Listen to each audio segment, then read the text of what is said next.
Je vais vous parler d'un livre qui m'accompagne depuis de très nombreuses années. Il s'agit de l'Atelier d'Alberto Giacometti de Jean Genet.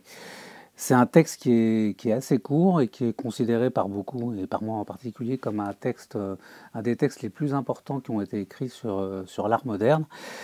Et c'est un texte qui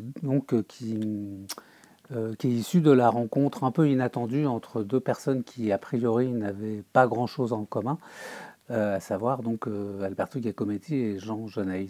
Ils se sont rencontrés par l'intermédiaire de Jean-Paul Sartre à la demande d'Alberto Giacometti, qui en fait avait repéré le visage de Genet dans un café et qui avait très envie de l'utiliser comme modèle. Et c'est une rencontre qui en fait a vraiment produit des étincelles.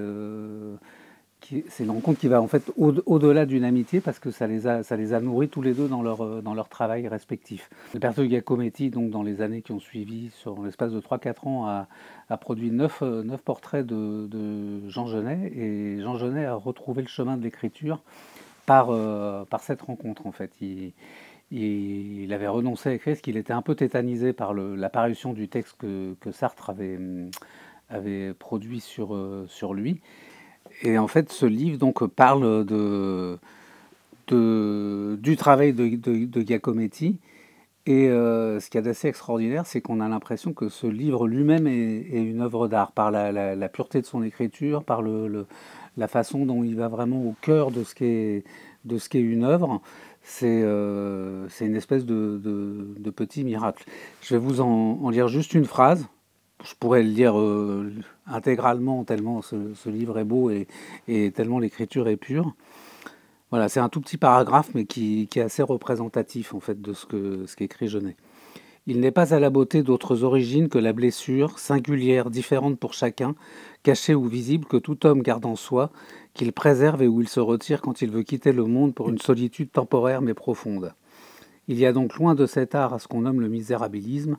L'art de Giacometti me semble vouloir découvrir cette blessure secrète de tout être et même de toute chose afin qu'elle les illumine.